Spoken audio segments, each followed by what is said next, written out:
आप सभी का फिर से स्वागत है हमारे YouTube channel Sharma study zone में। ये जो वीडियो लेक्चर हम लेकर आ रहे हैं दूसरा सीरीज होगा, ये दूसरा लेक्चर होगा। इससे पहले जो हम भारत और इतिहास का जो तुलनात्मक अध्ययन वाला जो सीरीज लेकर आ रहे हैं वो पहला तो हम देख चुके थे, हम दूसरा देखने वाले हैं। जो पहला वाला हमने वीडियो लेक्चर देखा था उसमें क्या था, हमने 1857 से शुरुआत किया था और 1860 ये दोनों के बीच की घटनाओं को हमने कवर किया था। इस वीडियो में हम क्या करेंगे, 1861 से लेकर 1884 तक की जो घटनाएं हैं जो कि भारत और छत्तीसगढ़ दोनों के परिप्रेक्ष्य में है उसके बारे में हम देखेंगे, ठीक है ना। अब देखिए, हमने 1857 की क्रांति देखा था। 1857 की क्रांति को दबाने के बाद 1858 में अंग्रेजों ने या ब्रिटिश सरकार ने कुछ परिवर्तन किया। क्या क्या परिवर्तन किया? पहले तो ये कि जो 1857 तक भारत का गवर्नर जनरल हुआ करता था, ठीक है ना। 1857 तक भारत का गवर्नर जनरल हुआ करता था, जो कि 1858 के बाद भारत का गवर्नर जनरल का जो पद था वो वायसराय के रूप में बदल गया, ठीक है। पहला क्या परिवर्तन हुआ 1858 में कि भारत का गवर्नर जनरल जो था वो भारत का वायसराय हो गया, ठीक है ना। तो अगर ऐसा हो सकता है कि भारत का जो अंतिम गवर्नर जनरल था, भारत का जो अंतिम गवर्नर जनरल था वो लॉर्ड कैनिंग था, जो कि पहला भारत का वायसराय हो जाएगा, ठीक है ना। यहाँ पे मैं लिख देता हूँ भारत का वायसराय अगर पहला बोला जाए तो पहला हो जाएगा लॉर्ड कैनिंग, ठीक है ना।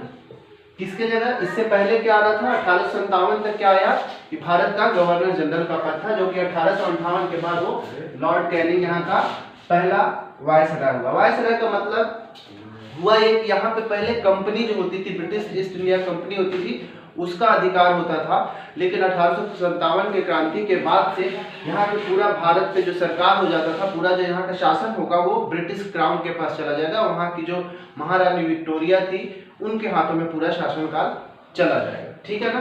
ये यहाँ से हमको समझ लेना था। तो इस तरह से 1860 तक हमने देख लिया था, 1861 से शुरुआत करना, ठीक है। अब हम देखते हैं कि अब आगे भारत में क्या क्या परिवर्तन हुआ, क्योंकि 1858 की क्रांति के बाद लोगों के अंदर धीरे धीरे राष्ट्रीयता की भावना फैलने लगी थी। यही राष्ट्रीयता की भावना धीरे धीरे 1947 तक आते आते इतना ज्यादा उभर के आ गया कि हमारे देश को आजाद करने के लिए बहुत ही अहम भूमिका निभाने वाली है, ठीक है। तो इसी में अगर हम देखें और क्या क्या हुआ 1861 से लेकर 1884 के बीच में, उस चीज को हम देखने वाले हैं, ठीक है। तो अंग्रेजों ने सबसे पहले 1860 में एक बजट प्रणाली की शुरुआत किया, ठीक है ना। मैं यहाँ पर लिखता हूँ 1860 में बजट प्रणाली, मतलब पहली बार भारत में बजट की व्यवस्था किया गया था। कब? 1860 में। किसने किया था? तो विल्सन ने किया था, आपको याद रखना है, ठीक है। विल्सन ने सबसे पहले बजट प्रणाली की शुरुआत की थी 1860 में, और पहली बार यहाँ पर आयकर भी लगाया गया था, ठीक है ना। जो टैक्स वगैरह होता है ना, पहली बार यहाँ भी 1860 के समय ही पहली बार यहाँ पे आयकर भी लगाया गया था। ये कि 1860 की बात थी, ठीक है। इसके बाद अगर हम देखें तो हुआ ये कि 1869, 60 के बाद आता है 1869 में चलते हैं। 1869 उस समय क्या था कि भारत और ब्रिटेन के बीच में संचार का सुविधा उतने अच्छे से नहीं था ना, तो वहां से आने जाने में बहुत लंबा समय लग जाता था। कारण ये होता था कि जब भी कोई भी नियम या कानून होता था, या फिर किसी ब्रिटिशर्स को इंडिया आना होता था, या फिर यहाँ का सामान वहाँ इंपोर्ट किया जाए, वहाँ का सामान यहाँ आना था, बहुत लंबा समय लगता था। तो 1869 में क्या हुआ कि स्वेज नहर खुल गया था, ठीक है। स्वेज नहर खुल गया 1869 में, स्वेज नहर खुल गया, जिसकी वजह से भूमध्य सागर और लाल सागर जो है, लाल सागर आपस में मिल गया। मतलब स्वेज नहर जो है भूमध्य सागर और लाल सागर को जोड़ता है, आप ये भी याद रख सकते हैं, वो दोनों को जोड़ा, जिसकी वजह से बहुत कम समय, जो समय बहुत लंबा लगता था वो बहुत ही शॉर्ट समय में जो ब्रिटेन से लेके इंडिया तक आ जाना बहुत ही ज्यादा आसान हो गया। 1869 की बात है, ठीक है। तो ये अब हम आगे एक साल और आगे बढ़ते हैं, बात है 1870। ये सब फैक्चुअल बात आपको याद रखना है, बहुत ही काम आएगा, क्योंकि कई बार से वन लाइनर में डायरेक्ट यहाँ से आपसे क्वेश्चन पूछ लिया जाता है कि ये कब हुआ था, वो कब हुआ था, डायरेक्ट पूछा जाता है। ठीक है, अगर 1870 में चले तो यहाँ पे क्या होगा, उस समय तक टेलीग्राफ की सुविधा भी शुरू हो चुकी थी। तो पहले तो क्या था कि 1853 डलहौजी के समय के आसपास की घटनाओं में ये देखा जाए तो टेलीग्राफ की सुविधा जो है भारत के अंदर ही पॉसिबल था, एक से दूसरी जगह तक आसानी से समाचार या फिर संचार की सुविधा किया जा सकता था। भारत से लेकर ब्रिटेन तक की ऐसी कोई सुविधाएं नहीं थी। ठीक है, तो 1870 में क्या हो गया, समुद्री मार्ग से भारत व ब्रिटेन के मध्य टेलीग्राफ की सुविधा शुरू हुई, टेलीग्राफ की सुविधा।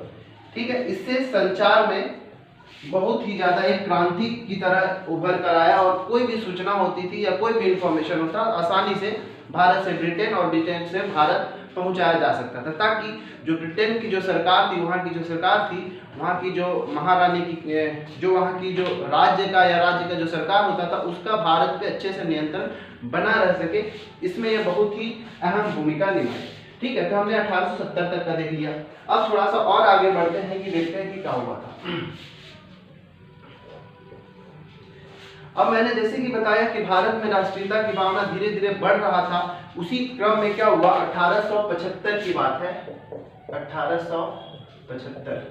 ठीक है, दयानंद सरस्वती, आपने नाम सुना होगा, दयानंद सरस्वती। ठीक है, इनका वास्तविक नाम जो था ना, मूलशंकर नाम था। ठीक है, 1875 में दयानंद सरस्वती, जिनका वास्तविक नाम मूलशंकर था, इन्होंने आर्य समाज की स्थापना की, आर्य समाज की स्थापना इन्होंने किया। ठीक है, ये जो है ये था क्योंकि भारत में उस समय ईसाई धर्म का प्रचार प्रसार बहुत बढ़ रहा था, लोग अपना धर्मांतरण कर रहे थे, जिसकी वजह से उन सबको रोकने के लिए, अपना हिंदू धर्म को और आगे बढ़ाने के लिए, उनमें जो व्याप्त कुरीतियां थी उन सभी को खत्म करने के लिए स्वामी दयानंद सरस्वती ने आर्य समाज की स्थापना 1875 में किया और इसका जो मुख्यालय बनाया उन्होंने, मुख्यालय लाहौर के अंदर इन्होंने बनाया। ये 1875 की घटना। अगर यहाँ से क्वेश्चन ये भी पूछता है कि छत्तीसगढ़ में क्या बोलते हैं, आर्य समाज का एक प्रमुख व्यक्तित्व तो कौन थे। ठीक है, तो हम ये यहाँ से याद रख सकते हैं कि घनश्याम सिंह गुप्त, घनश्याम सिंह गुप्त, ये छत्तीसगढ़ के आर्य समाज से संबंधित थे। ठीक है, ये आपको याद रखना है, एग्जाम में शायद एक बार पूछा है कि इनमें से कौन से जो है वो आर्य समाज से संबंधित थे, तो थे घनश्याम सिंह गुप्त। 1875 की बात है। ठीक है, अगर इसके बाद और आगे चले तो ये भी है क्या, हमारे जो समाज में राष्ट्रीयता की भावना और हिंदू को, यहाँ के लोगों को एक साथ करने का काम किया। ठीक है, इसके बाद 1875 के बाद 1876 में चले तो एक और आपको नाम याद रखना है, सुरेंद्र नाथ बनर्जी। ठीक है, सुरेंद्र नाथ बनर्जी। ठीक है, इन्होंने क्या किया, एक संस्था की स्थापना की जिसका नाम था इंडियन एसोसिएशन, इंडियन एसोसिएशन। इस संस्था की स्थापना सुरेंद्र नाथ बनर्जी ने किया। ये संस्था भी यहाँ के लोगों में राष्ट्रीयता की भावना जागरूक करने की कोशिश किया। इसके बाद अगर हम बात है 1876 के बाद, बात आएगी कब की, 1876 में आपको याद रखना है एक और सोसाइटी है, संस्था का नाम याद रखना जिसका नाम है थियोसॉफिकल सोसाइटी, थियोसॉफिकल सोसाइटी। ठीक है, इसकी स्थापना 5 सितंबर 1876 को कहाँ हुआ था, अमेरिका में न्यूयॉर्क के अंदर हुआ था। ठीक है ना, ये याद रखना है। और इसका जो स्थापना करने वाले थे ये 2 लोग थे, एक का नाम आप याद रख सकते हैं, इस यहाँ पे लिख देता हूँ, स्थापनाकर्ता। स्थापनाकर्ता में पहला जिनका नाम था मैडम ब्लावत्स्की। ठीक है, एक का नाम याद रखना है मैडम ब्लावत्स्की और दूसरे का नाम याद रखना है आपको हेनरी स्टैनली। स्टैनली याद रख सकते हैं, स्टैनली ऑलकॉट। स्टैनली ओलकॉट, हाँ स्टैनली ओलकॉट, या ये दोनों ने क्या किया था कि एक थियोसॉफिकल सोसाइटी की स्थापना किया था न्यूयॉर्क के अंदर, ठीक है, जिसमें अगर आप जाने तो थियो का मतलब होता है ईश्वर, ठीक है, और जो सॉफिकल है इसका वर्ड होता है ज्ञान या जानकारी, मतलब ईश्वर के बारे में जानकारी इकट्ठा करना। तो ये ईश्वर के बारे में व्यापार बोलता हूँ, लोगों को जागरूक करने के लिए, उनके बारे में बताने के लिए यहाँ पे एक थियोसॉफिकल सोसाइटी की स्थापना किया था 1876 में, ठीक है। अगर इसको थोड़ा सा मैं इरेज कर लूं, ठीक है, चलिए आगे देखते हैं कि थियोसॉफिकल सोसाइटी की स्थापना हम यहाँ पे देख लिया कि कब हुआ था। हाँ, ये 7 सितंबर 1876 को न्यूयॉर्क के अंदर हुआ था। इसका स्थापना करने वाले मैडम ब्लावत्स्की और स्टैनली ओलकॉट थे, ठीक है। भारत में भी अब इसकी क्या हो गई, एक कार्यालय खोला गया, इसकी संस्था खोली गई, जो कि कहाँ था, भारत के अंदर मद्रास के पास एक अड्यार जगह है, अड्यार, ठीक है, यहाँ पर इसका कार्यालय बनाया गया। जब ओलकॉट, ये जो ओलकॉट है, इनका जब मृत्यु हो गया, तो मृत्यु के बाद भारत में इसकी जो अध्यक्ष बनाया गया, ये थे 1858 में, एक्चुअली में क्या था, सॉरी 1898 में जब ओलकॉट का मृत्यु हो गया, तो भारत में मद्रास के अड्यार के पास कार्यालय बनाया गया, और साथ ही साथ क्या हुआ, यहाँ पे जो इनका अध्यक्ष बनाया गया, याद रखना है आपको नाम, इनका अध्यक्ष का नाम था एनी बेसेंट, नाम आपने बहुत बार सुना होगा, ठीक है। एनी बेसेंट को भारत में इस संस्था का अध्यक्ष बनाया गया, ठीक है। इसके बाद 1858 में ही क्या हो गया, सॉरी 1858 नहीं, 1882 याद रखना है, ठीक है। 1858 में क्या, 98 में क्या हुआ कि बनारस में, ये एनी बेसेंट की यह बात हो रही है, एनी बेसेंट ने, यहाँ पे मैं एरो कर देता हूँ, एनी बेसेंट ने बनारस के अंदर, बनारस में सेंट्रल हिंदू कॉलेज की स्थापना की, सेंट्रल हिंदू कॉलेज की स्थापना किया था। किन्होंने किया था, एनी बेसेंट ने किया, ठीक है। फिर यही वाली जो संस्था था 1916 में मदन मोहन मालवीय का नाम सुना होगा आपने, मदन मोहन मालवीय के प्रयासों से ही जो 1898 में एनी बेसेंट ने जो सेंट्रल हिंदू कॉलेज की स्थापना किया था, 1916 में उसी का नाम जाके क्या हो गया, बनारस हिंदू विश्वविद्यालय, बनारस हिंदू विश्वविद्यालय 1916 में। यहाँ से पूछता है कि बनारस हिंदू विश्वविद्यालय की स्थापना किसने किया, तो मदन मोहन मालवीय ने किया था, ठीक है। तो भारत के परिप्रेक्ष्य में हमने देख लिया कि 1861 से लेके 1864 तक के बीच में, सॉरी 1884 तक के बीच में क्या हुआ। अब हम छत्तीसगढ़ के परिप्रेक्ष्य में देखते हैं, जो कि बहुत ही ज्यादा महत्वपूर्ण होगा, ठीक है। तो उस चीज को फोकस करते हैं। मैं भारत वाले क्वेश्चन को इरेज करता हूँ, फिर छत्तीसगढ़ को मैं एक्सप्लेनेशन करना शुरू करता हूँ। चलिए अब भारत का हो गया, छत्तीसगढ़ के पार्ट को देखते हैं कि छत्तीसगढ़ में 1861 से लेकर 1884 तक के बीच में क्या हुआ, ठीक है। अब देखिए बात आती है 1862 में, 2 नवंबर 1862 में जो मध्य प्रांत था, मध्य प्रांत का गठन हुआ। कब, 2 नवंबर 1861 को, 2 नवंबर 1861 को मध्य प्रांत का गठन हुआ, क्योंकि छत्तीसगढ़ उस समय मध्य प्रांत का ही हिस्सा था, ठीक है। यहाँ पर मैं लिख देता हूँ 2 नवंबर 1861, ठीक है। क्या हुआ, मध्य प्रांत, जिसमें छत्तीसगढ़ और मध्य प्रदेश दोनों शामिल था, मध्य प्रांत का गठन हुआ, ठीक है। इस समय क्या था, इस मध्य प्रांत के अंदर छत्तीसगढ़ भी इसी का पार्ट था, छत्तीसगढ़ इस मध्य प्रांत का ही पार्ट था। तो इस समय जो छत्तीसगढ़ इस मध्य प्रांत का पार्ट था, उसमें छत्तीसगढ़ के टोटल 3 जिले थे यहाँ पे, ठीक है। आपको याद रखना है, संबलपुर जो कि वर्तमान उड़ीसा में चला गया है, दूसरा है रायपुर, ठीक है। ये बहुत ही ध्यान से आपको याद रखना है, इसमें 3 जो है, संबलपुर, दूसरा रायपुर और तीसरा बिलासपुर, ये 3 जो है मध्य प्रांत में शामिल था छत्तीसगढ़ की तरफ से। मतलब छत्तीसगढ़ में उस समय सिर्फ ये 3 जिले थे जो मध्य प्रांत में शामिल था। इसके बाद क्या हुआ, 1862 में अब संभाग का गठन किया, या बोल सकते हैं कि संभागीय गठन किया गया, संभाग का गठन, ठीक है। मध्य प्रांत के अंदर ही संभाग का गठन कब किया गया, 1862 में।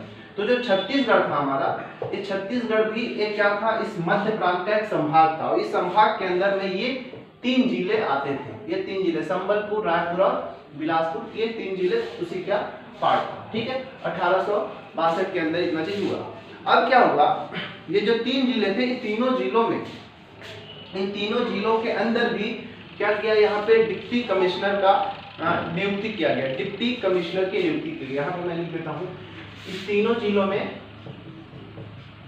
डिप्टी कमिश्नर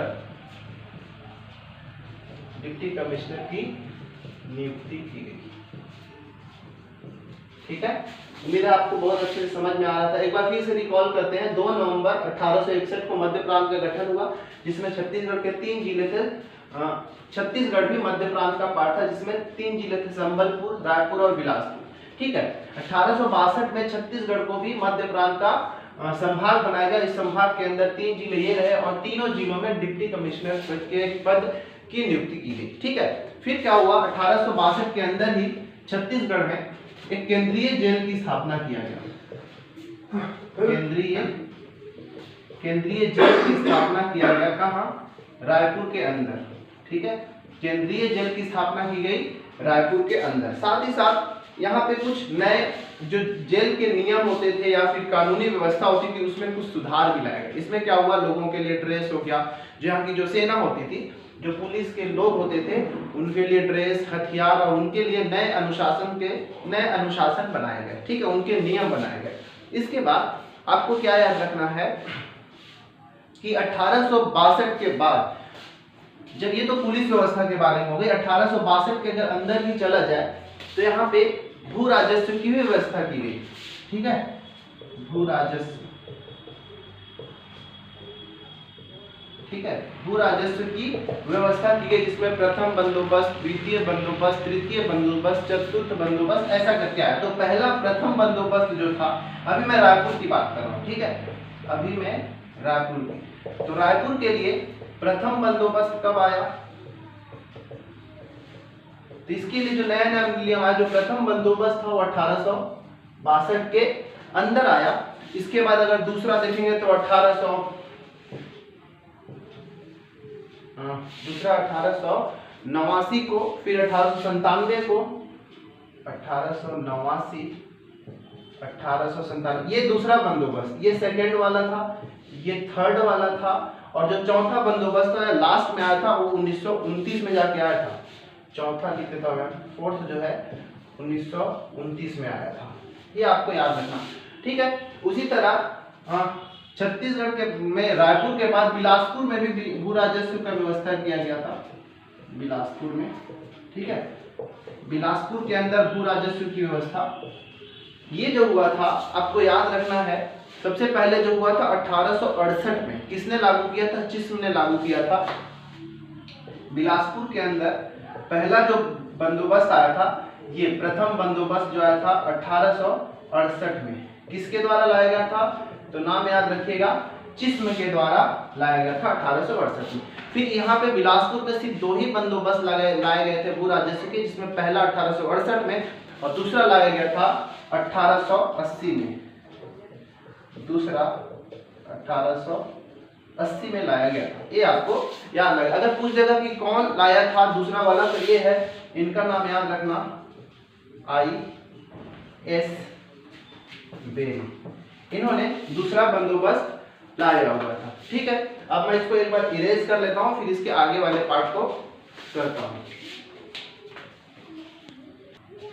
चलिए, हमने 1868 तक का देख लिया, अब 1868 से आगे बढ़ते हैं, ठीक है। हमने देखा था, जब भारत वाले पार्ट को अभी स्टडी कर रहा था, तो उसमें हमने देखा कि भारत में भी 1858 की क्रांति के बाद बहुत सारी ऐसी संस्थाएं बनाई गई जो भारतीय नागरिकों में राष्ट्रीयता की भावना जागरूक करने का काम किया। उसी तरह छत्तीसगढ़ में भी और वहाँ पे ये भी हमने देखा था कि आर्य समाज ने भी, और आर्य समाज, ब्रह्म समाज, फिर इंडियन एसोसिएशन, इसी तरह बहुत सारे संस्थाएं बनी थी जो ये काम कर रही थी। छत्तीसगढ़ के अंदर भी ब्रह्म समाज और आर्य समाज ने भी बहुत ही अहम भूमिका निभाई थी। और हमने ये भी देखा था कि आर्य समाज के जो यहाँ पे एक नेता थे जिनका नाम क्या था, घनश्याम सिंह गुप्त, वो बहुत ही अग्रणी कार्य कर रहे थे यहाँ के लोगों में जागरूकता फैलाने के लिए। ठीक है, साथ ही साथ यहाँ पे अगर हम देखें तो बहुत सारी और भी ऐसी संस्थाएं या सभाओं का गठन किया गया जो लोगों के अंदर इस तरह की राष्ट्रीयता की भावना से ओतप्रोत करने का काम कर रहा था। तो वही हम देखेंगे कि दो जगहों पे, रायपुर और बिलासपुर में, ये ज्यादा से ज्यादा गतिविधियां जो थी जो राष्ट्रीयता की भावना जागरूक करने का काम करी, तो इन्हीं क्षेत्रों में फैला हुआ था। तो हम देखेंगे कि 1870 में रायपुर और बिलासपुर में कौन कौन सी ऐसी सभाओं की घटना किया गया, फिर 1899 में भी गठन हुआ था, वो कहाँ हुआ था, हम इस चीजों के बारे में जानने वाले। तो सबसे पहले हम देखेंगे 1870 के अंदर देखेंगे कि रायपुर में कौन कौन सी जो ऐसी सभाएं थी जिनका गठन किया गया था। तो एक था वैज्ञानिक व साहित्यिक समिति, पहला जो है वैज्ञानिक व साहित्यिक समिति। ठीक है, इसका गठन 1870 में ही रायपुर के अंदर हुआ था। ठीक है, अगर दूसरी हम बात करें तो दूसरे का नाम है छत्तीसगढ़ बाल सभा। छत्तीसगढ़ बाल सभा। ठीक है, ये दोनों संस्थाओं का गठन कहाँ किया गया था, रायपुर के अंदर ही किया गया था। अगर हम बिलासपुर में चले, ठीक है, मैं यहाँ पे स्थान का नाम बिलासपुर लिख देता हूँ। बिलासपुर में जो गठन हुआ था, इसमें पहले का नाम बुद्धि प्रकाश सभा। बुद्धि प्रकाश सभा। ठीक है, पहले का नाम बुद्धि प्रकाश सभा, यह 1870 के ही अंदर है बिलासपुर में। दूसरे का नाम था reading club, Malini reading club नाम था, सॉरी रीडिंग क्लब बस नाम था। मालिनी रीडिंग क्लब रायपुर के अंदर होगा। ठीक है, रीडिंग क्लब ये हो गया। एक और तीसरा भी है रायपुर के अंदर, बिलासपुर के अंदर, जिसका नाम है बंगाल रायपुर रेलवे इंस्टीट्यूट। क्या नाम है, बंगाल रायपुर रेलवे इंस्टीट्यूट। ठीक है, इस नाम से 1870 के अंदर में रायपुर और बिलासपुर में इन सभाओं का गठन किया गया। ठीक है, 1870 के आगे अगर बढ़े तो 1899 में पुनः रायपुर और बिलासपुर में भी फिर से कुछ संस्थाओं का गठन किया गया, जो कि नाम मैं अभी लिखूंगा यहाँ पे, रायपुर और बिलासपुर।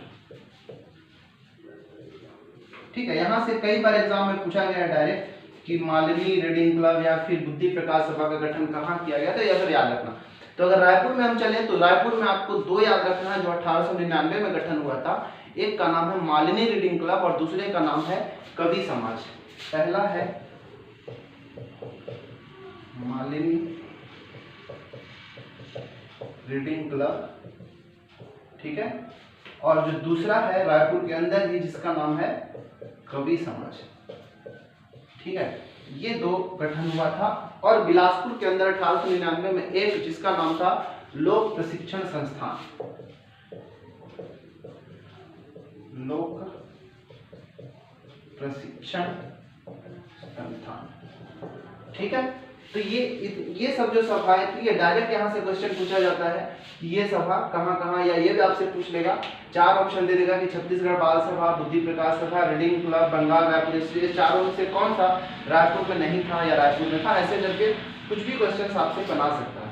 ठीक है, तो हमने यहाँ पे देख लिया। एक्चुअली में 1861 से लेकर 1884 तक था है, लेकिन क्योंकि ये सिमिलर टाइप के थे इसलिए मैंने 1899 वाले को भी इसमें इंक्लूड कर दिया है। ठीक है, तो ये पूरा वीडियो हमारा 1861 से 1884 तक का वीडियो था, जिसमें हमने भारत और छत्तीसगढ़ दोनों के बारे में देखा। अगला जो वीडियो होगा 1885 से लेके आगे तक का होगा, जिसमें हम कांग्रेस की स्थापना से लेके उसमें ये देखेंगे कि छत्तीसगढ़ के नेताओं का क्या भागीदारी था और जो कांग्रेस था वो भारत को स्वतंत्र कराने में क्या क्या अहम भूमिका निभाई उसके बारे में हम देखेंगे। इस वीडियो में इतना ही। धन्यवाद। वीडियो 2 जगह